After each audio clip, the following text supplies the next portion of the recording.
Bueno, normalmente cuando hablamos de reparar algo, siempre pensamos en cosas físicas, ¿no? Como tangibles. Digo, si hay una grieta en la pared de la casa, pues la ves, vas por un poco en yeso, le pintas encima y ya. Parece que el problema está resuelto. Claro, es una solución súper visible para un problema que está ahí, a la vista. Y la verdad es reconfortante porque te da pues esa ilusión de control inmediato sobre tu entorno. Exacto. Pero luego pasa que a los pocos meses, esa misma grieta vuelve a salir. Y sale peor, mucho más profunda. Sí, totalmente. Te das cuenta de que el yeso no sirvió de nada. Y es ahí cuando revisas a fondo y el veredicto cambia por completo. O sea, el problema nunca fue la pared, eran los cimientos. Y de repente, pues entiendes que estuviste mirando en el lugar equivocado todo el tiempo. Es que es el error clásico, tratar el síntoma de manera superficial e ignorar por completo toda esta estructura compleja que lo sostiene. Es un error de cálculo sistemático, básicamente. Y fíjate que esa es justamente la premisa del material que vamos a analizar en nuestra inmersión profunda de hoy. Tenemos un documento bien particular sobre la mesa. Sí, no es para nada el típico manual médico inmenso. No, exacto. No es un tomo de psiquiatría de 1000 páginas, ni un ensayo clínico súper técnico. Es literal un guión de video, un texto cortísimo pero increíblemente denso que produjo una institución llamada Cotefai. Y todo está enfocado en la salud mental. Que es fascinante porque en esta era actual de consumir información rapidísimo, es súper común ver estos videos cortos mientras haces fila o estás deslizando la pantalla del teléfono. Ajá, y los dejas pasar como si nada. Exactamente, se consumen como si fueran entretenimiento ligero. Un par de segundos y ya se olvidaron. Y la misión de nuestro análisis hoy es precisamente desempacar cómo un texto tan, pero tan breve logra redefinir algo tan grande como la salud mental. O sea, alejarla de esa idea súper simplista de, ay, pues me siento triste o me siento feliz. ¿Qué es lo que casi todo el mundo piensa por defecto? Sí, y en su lugar, revelarla como un sistema súper complejo de acciones y pensamientos que tienen, pues, un impacto dominó tremendo a nuestro alrededor. Así que vamos a hacer el ejercicio inverso al consumo rápido. Me encanta la idea, poner bajo la lupa cada escena descrita. Totalmente. Porque al desgranarlo con cuidado, de verdad revela una guía súper práctica para el bienestar del día a día. Mira, el texto arranca cuestionando a la audiencia del video sobre si somos conscientes de que la salud mental no es solo lo que sentimos. Sino lo que pensamos y cómo actuamos. Te planta esa trinidad desde el segundo 1. Exacto. Emociones, pensamientos y comportamientos. Son esos 3 pilares. Y si lo analizas desde la evolución de la psicología, esta primerísima línea representa una reestructuración brutal de cómo la cultura popular entiende la mente humana. A ver, cuéntanos un poco más de eso. Pues, históricamente la sociedad ha equiparado la salud mental casi de forma exclusiva con el estado de ánimo. O sea, si hay tristeza constante, hay un problema grave. Si hay alegría, entonces hay salud perfecta. Claro, una visión súper plana y limitada. Muy plana y puramente emocional. Y por lo tanto, pasiva. Creemos que las emociones simplemente no suceden. Pero al meter los pensamientos y los comportamientos como partes clave de esa salud, el texto está construyendo un sistema dinámico. O sea, ya no eres una simple víctima de lo que sientes en el pecho. Exacto. Te devuelve el control del sistema. Y, ¿sabes? Mientras revisaba mis notas sobre esta interacción entre los 3 pilares, intentaba visualizar cómo funcionan juntos. Y pensé en una analogía para quienes nos escuchan. A ver, suéltala. Me encantan las analogías. Imagina el sistema de calefacción de una casa. Las emociones serían la caldera, el fuego. Y la sociedad siempre se fija nada más en si la casa está congelada o si literal se está incendiando. Sí, siempre nos vamos a los extremos del clima. Ajá, pero el guión nos recuerda que existe un termostato. Y esos serían nuestros pensamientos. O sea, si el termostato está descalibrado y detecta peligro donde no hay absolutamente nada, va a prender la caldera al máximo nivel. Qué buena forma de verlo, de verdad. ¿Y los comportamientos vendrían siendo qué? ¿Las puertas y las ventanas? Exactamente. Nuestras acciones son las ventanas de la casa.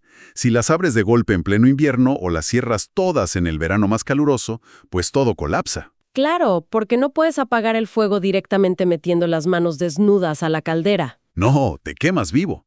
Pero sí puedes recalibrar el termostato y decidir qué vas a hacer con las ventanas. Me parece brillante. Ilustra perfectamente el mecanismo. Y de hecho, el guión lleva esto a la práctica enseguida. Menciona que esta misma interacción dicta cómo enfrentamos el estrés y cómo tomamos decisiones diarias. El estrés vendría siendo como, no sé, una tormenta de nieve golpeando la casa. Exacto, el invierno crudo afuera. Y si la definición de salud mental se quedara solo en las emociones, seríamos unos simples observadores de nuestro propio sufrimiento. Sí, literal sentados en la sala temblando de frío esperando a que, salga el sol algún día. Así es, pensarías que no hay nada que hacer. Una postura de total impotencia frente al caos de allá afuera. Como decir, bueno, el mundo es un caos, mi caldera está a tope y ni modo, me aguanto. Y esa impotencia es justo el núcleo de muchísimas crisis psicológicas prolongadas. Pero al integrar este termostato cognitivo, o sea, los pensamientos, y la gestión de las ventanas, que son los comportamientos, la persona recupera su agencia de inmediato. Claro, ya tienes palancas que mover en el tablero. Sí, y la neurociencia lo respalda al 100%. A ver, tú no tienes control inmediato sobre una descarga de cortisol y adrenalina si te asustas o te estresas por un problema imprevisto en el trabajo. Esa es la respuesta biológica automática del cuerpo. Así es, pero sí tienes un margen de maniobra inmenso que está mediado por tu corteza prefrontal. Puedes decidir cómo vas a racionalizar esa angustia. Ese es el pensamiento. Cómo tomamos decisiones. El paso lógico ahora es ver qué pasa cuando, el termostato se rompe por completo. Cuando el sistema colapsa bajo presión. Sí, cuando la persona interactúa con otros bajo un estrés inmenso. Porque el guión de Cotefay pasa directamente a detallar el efecto dominó de cuando esto truena. Aborda las consecuencias estructurales de no darle mantenimiento a este sistema. Y hay una escena, creo que es la tercera escena del video, donde describen a una persona en su casa. La narración te advierte que si no atiendes tu salud mental, el daño se propaga. Empieza a afectar las relaciones sociales, el entorno laboral. Ajá. Pero hace una pausa súper dramática y específica para decir, y cito, sobre todo nuestra familia. Sí, ese énfasis no está ahí por casualidad. Y es la pieza que más me llamó la atención de esta sección. O sea, menciona el trabajo y los amigos, claro, pero le pone un peso monumental, casi absoluto, a la familia. Es que ahí está la clave del deterioro relacional. Y si lo piensas fríamente, la zona cero de cualquier crisis mental es el individuo mismo. Uno creería que la persona es la que sufre las peores consecuencias en solitario. Entonces, ¿cuál es el mecanismo psicológico que convierte la familia, que se supone que es nuestro mayor refugio, en el receptor principal de esta destrucción? Es un fenómeno tristísimo, pero súper estudiado en la psicología. Se explica por un concepto que llamamos agotamiento del ego o agotamiento de los recursos cognitivos. A ver, explícanos eso un poco más a detalle. Imagina que esto se suma a algo llamado carga alostática, que es básicamente el desgaste acumulado en el cuerpo por estar estresado todo el tiempo. Durante el día, en tu oficina o en interacciones sociales superficiales, gastas una cantidad monumental de energía psíquica. ¿Energía en qué exactamente? ¿En fingir que todo está bien? Exactamente.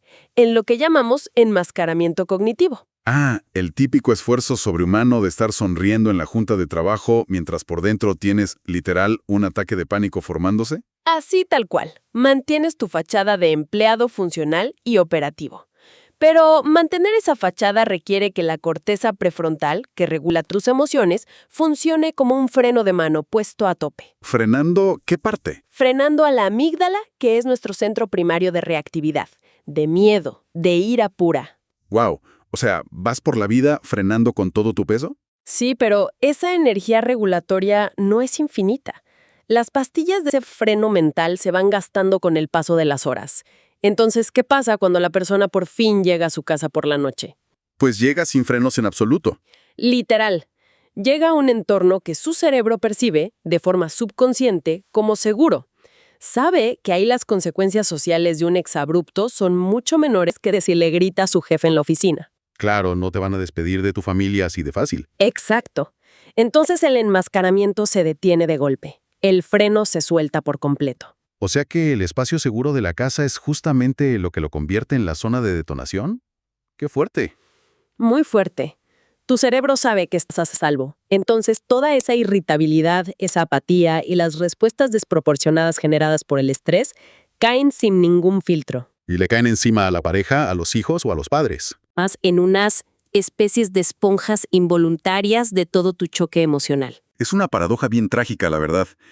El gran refugio se vuelve la zona de daño colateral solo porque la mente está demasiado cansada para seguir fingiendo que el mundo es perfecto. Exactamente así es. Pero bueno, lo rescatable es que el guión no se queda en este diagnóstico tan destructivo, ofrece un contraste y una alternativa real. Claro, afirma que si logramos entender esta dinámica, en vez de ignorarla por miedo, podemos construir vínculos muchísimo más fuertes. Y una vida mucho más equilibrada, como dice el texto. Y fíjate en la elección de la palabra que usan. Dicen entender, no dicen curar. Esa distinción es súper importante aquí. A ver, ¿por qué es tan vital hacer esa diferencia? Porque no le están exigiendo a la familia que se conviertan en terapeutas certificados ni que curen de forma mágica a la persona afectada.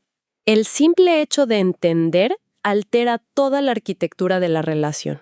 Claro, porque si alguien te grita de la nada, en vez de pensar, ¿me está atacando? Exacto. En vez de percibir ese estallido de ira como un ataque personal directo y deliberado, el entendimiento te permite decodificarlo. Sabes que es un síntoma de un sistema que está completamente sobrecargado. Cambias la fricción automática por soporte empático. Totalmente. Lo cual, fíjate, nos sirve de puente perfecto para la solución preventiva que propone el material de Cotefai.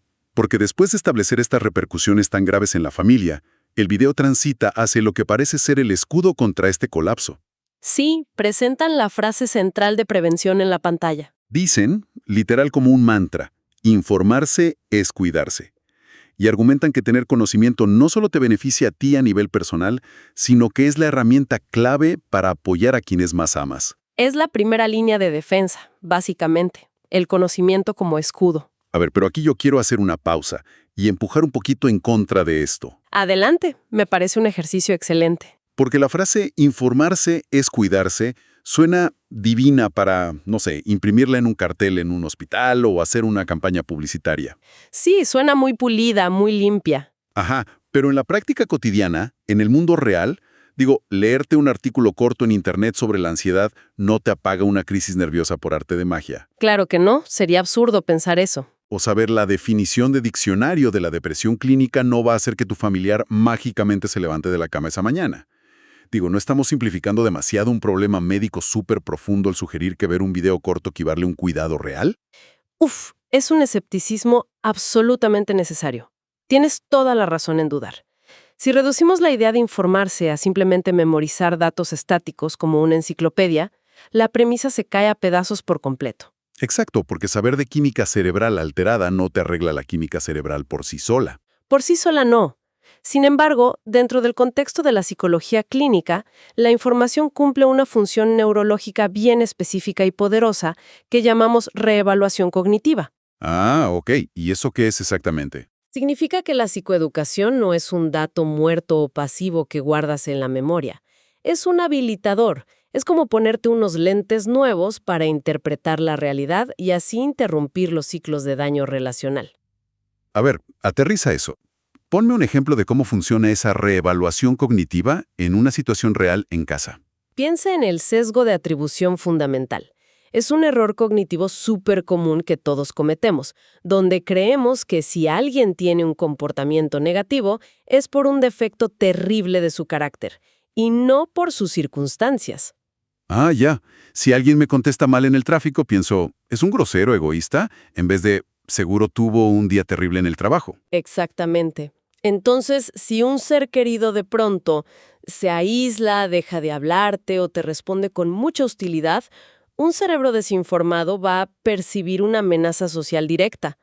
Tu amígdala se enciende en milisegundos y la interpretación automática es ya no le importo, es un egoísta, me está atacando a propósito. Y eso obvio te genera un enojo tremendo como reacción. Y ese enojo te lleva a reclamarle o iniciar un conflicto abierto gigante que solo empeora la crisis que tenía la otra persona en primer lugar. O sea, respondes al síntoma de la enfermedad con un contraataque militar y haces un incendio 10 veces peor. Literalmente, echas gasolina al fuego. Pero, si existe información previa, si la persona sabe por anticipado que la irritabilidad severa es un síntoma del agotamiento del ego o de un trastorno del estado de ánimo, la corteza prefrontal interviene antes del pleito. Ah, ahí es donde entra la famosa reevaluación cognitiva. Así es, tu interpretación de la escena cambia por completo. Empiezas a pensar, ok, su sistema está sobrecargado, esto que estoy viendo es un síntoma médico, no es un ataque personal contra mí. Y solo ese cambio de perspectiva te baja el estrés radicalmente como observador. Exacto. Ojo, la información no curó la enfermedad de la otra persona, como bien decías antes. Claro, la depresión severa o el estrés siguen ahí sentados en la sala. Siguen ahí, pero la información transformó tu propio pánico y tu enojo en pura compasión y estrategia. Evitó que todo el entorno familiar agravara la crisis original. Ya veo. Entonces, la información es lo que te permite básicamente dejar de tomarte el síntoma de la otra persona como algo personal. Actúa como un mapa en medio de la crisis. Qué buena forma de verlo, un mapa relacional. O sea, tener un mapa en las manos no te saca volando ni te teletransporta fuera de un bosque peligroso. No, sigues perdido en el bosque oscuro. Ajá, pero al menos te da las coordenadas exactas para no caminar en círculos toda la noche ni caerte por un precipicio. Y creo que esto prepara súper bien el terreno para la culminación del mensaje de Cotefai. Sí, cuando por fin aterrizan toda esta teoría de la prevención en la práctica. Exacto, porque la información teórica tiene que volverse aplicación práctica, sí o sí. Y en la última escena del guión, cierran el ciclo entregando una hoja de ruta bien clara. Una fórmula de 3 pasos. A la que ellos llaman el primer paso hacia el bienestar. Sí, y el guión enumera estos pasos de forma súper directa. Número 1, reconocer lo que sentimos. Número 2, pensar con claridad. Y número 3, actuar de forma consciente. Que es una secuencia operativa genial para el día a día. Pensar claro y actuar consciente. Son un espejo exacto, un reflejo paralelo de la Trinidad que nos presentaron en los primeros segundos del video. Emociones, pensamientos y comportamientos. Tienes toda la razón, es una simetría narrativa perfecta. ¿Verdad que sí? Cierra el círculo de una forma muy elegante. Y esa simetría refleja, de hecho, el núcleo metodológico de la terapia cognitivo-conductual, o la famosa TCC por sus siglas. Que es un término súper mencionado hoy en día en todos lados. Es que es uno de los enfoques más respaldados por la ciencia en la psicología moderna.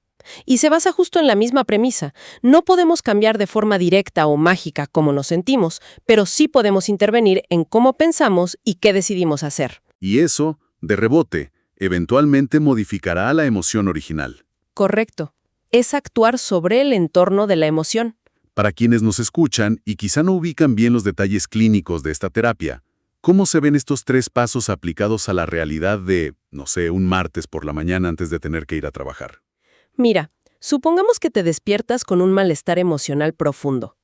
El paso 1 es el reconocimiento de la emoción, pero sin ningún juicio preventivo. O sea, no decirte a ti mismo, ay, no llores, no seas débil, levántate. Exacto.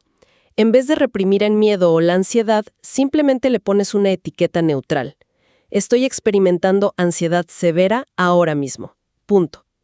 Luego pasas al paso 2, que es pensar con claridad. Esa es la intervención cognitiva. Ahí es donde vas a revisar la caldera que mencionábamos. Sí, examinas con lupa los pensamientos que la están alimentando de más. Quizá tu cerebro en automático te está gritando hoy, todo va a salir pésimo y seguramente voy a perder mi empleo. Pensar con claridad significa desafiar esa distorsión gigante y buscar evidencia real en tu vida. Como decir, bueno, la verdad sí tengo muchísima carga de trabajo hoy, pero revisando mi historial nunca he fallado en una entrega importante. Exacto. Recalibras tu termostato cognitivo para que la caldera deje de recibir la orden desesperada de quemar a máxima potencia. Y por último, llegas al paso 3, la acción. La acción consciente y deliberada. Verás, tu respuesta instintiva, la que te dicta la ansiedad cruda, podría ser quedarte hecho bolita en la cama, taparte y evadir el mundo entero. ¿Qué es lo que a muchos tristemente les pasa? ¡Claro! Pero la acción consciente, la que tú decides, sería levantarte, tomar una ducha rápida y enviar el primer correo del día. Esa pequeñita acción física reprograma el circuito de tu cerebro, demostrándole con hechos que la amenaza no era tan paralizante como creía. ¡Wow! O sea, es un esfuerzo totalmente deliberado, muy repetitivo y me imagino que a menudo agotador. Agotador es poco a veces. Pero es que no es un estado zen o místico al que llegas un día en una montaña y ya eres feliz para siempre. Es puro trabajo de mantenimiento diario sobre tus propios cimientos. Me encanta cómo lo pones. Es la desmitificación total del bienestar como si fuera un destino mágico en la playa. Y justo para sostener todo este trabajo arduo y diario, el guión concluye presentando a la institución, a Cotefai, de forma muy frontal. Como una herramienta tangible y real, no solo un concepto abstracto. Sí, no te dejan nada más con la teoría bonita. Te proporcionan una línea directa de contacto. Te dicen, marca el 55, 25, 27, 80, 20. Y se plantan ahí como el andamiaje profesional necesario para acompañar este proceso que, como dices, es agotador. Que es vital tener ese acompañamiento. Y cierran con un lema que, la verdad, tiene una redacción bien particular. Su frase final es, tu bienestar mental también es prioridad. Uf, ese también lo es absolutamente todo en esa frase. Sí, el peso semántico de esa pequeña palabrita encierra un diagnóstico fuertísimo de cómo estamos estructurados en nuestra jerarquía de valores como sociedad. Totalmente. Porque el simple hecho de que sea necesario recordarnos, a través de una campaña, que la salud mental también merece un poco de nuestra atención. Revela una verdad súper incómoda de nosotros mismos. Exacto. Asume que, por defecto, casi siempre mandamos a la mente a los últimos lugares de la lista de pendientes. Históricamente, lo que importa primero es el éxito profesional, conseguir dinero, el cuidado del cuerpo físico en el gimnasio y una productividad constante e infinita. Sí, el bienestar psicológico casi siempre es el residuo. Es aquello de lo que nos vamos a ocupar el día que por fin nos sobre un poquito de tiempo, de dinero o de energía, cosas que casi nunca sobran. Así es. Y al incluir esa sola palabra, el también, la institución está exigiendo a nivel cultural que la salud mental por fin reclame su asiento en la primerísima fila de nuestras prioridades vitales. ¿Qué recorrido analítico tan denso hemos logrado extraer de un material que parecía tan breve al principio? Digo, haciendo una recapitulación rapidísima para quienes nos escuchan de todos los engranajes que hemos desarmado hoy. Empezamos deconstruyendo este mito de que la salud mental es un simple clima emocional que nos pasa por accidente. Y la entendimos como un sistema mecánico completo. Exacto. Compuesto por la caldera enorme de nuestras emociones, el termostato de nuestros pensamientos y las ventanas de nuestras acciones diarias.